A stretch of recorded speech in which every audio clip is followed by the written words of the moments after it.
Hey guys, what's going on? This is Sergeant Merrill, and I'm excited because I'm bringing to you some information about Mass Effect 3 multiplayer.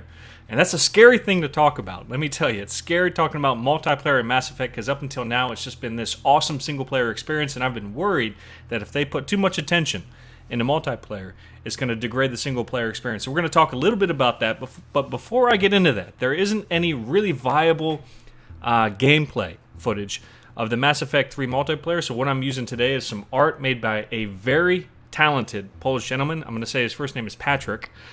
His last name, I'm going to butcher it, so I don't want to insult him. But I put a link in the description. I want you guys to check this out if you're a fan of Mass Effect art. He does an awesome job, especially with the different characters. But let's go ahead and dig right into this. What I have for you today is 5 things that you should know about Mass Effect 3 multiplayer. And let's start with the first one. It isn't required to fully complete the game. That's a worry that most people have had, is that they're going to have to play multiplayer in order to get the single-player experience that they're looking for to fully complete the game. The answer to that is no, you are not going to have to do that. It just means that you're going to have to do all of the side missions, which you're probably going to do anyway if you're a completionist like I am. And to get the full Mass Effect experience, the happy good guy ending that I'm sure most of you guys are looking for, that's all that means. The multiplayer experience is a separate portion of the game, but it is still linked somehow to your single-player experience through a reward point system called War Assets. And from what I understand, these War Assets are going to be used to increase the readiness level of Commander Shepard and his forces in the fight against the Reapers, but it isn't necessarily something that you need.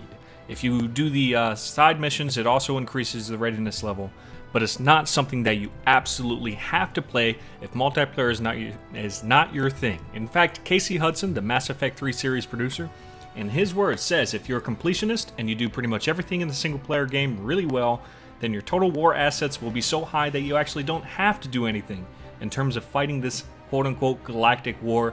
You do have to have a very complete playthrough though. So that's number one. I know that was a little lengthy, but I think that's important for a lot of people to know because a lot of people are worried that they're not going to enjoy this multiplayer experience and they think that they actually have to play it. Not true, guys. Number two, it is a 4-player cooperative survival style mode. There is no player versus player. I know that's going to upset some people. They were looking about blasting some other players' faces off, and so was I. But that's not going to be the case here.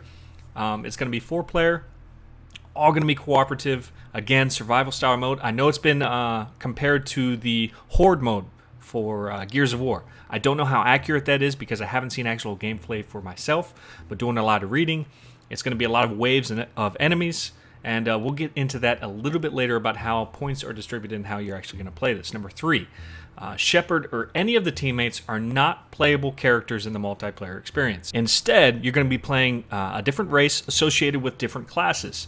I know one of the classes that I cannot wait on is the Krogan Soldier. All right, I just can't wait to just blast people apart and just run into people with this Krogan Soldier. It's going to be awesome.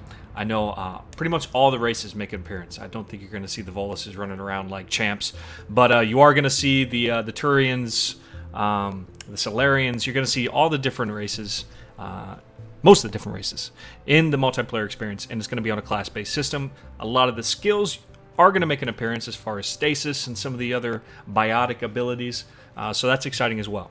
Now, number 4 is going to be how points are distributed. A lot of the points are going to be very familiar as far as acquiring points in any multiplayer gameplay through kills, through assists, and other combat-related actions. They're going to have grenades, so you're going to see a lot of action with that. But most of your points, the bulk of your points, are going to come from mission objectives, and that's a little vague right now. It could be hacking a computer that's on the other side of the map. It can involve a lot of different things, but I know a bulk of your points are going to come from mission objectives while you're playing in this co-op mode. And as the rounds progress, it's going to become less about objectives, more about just surviving.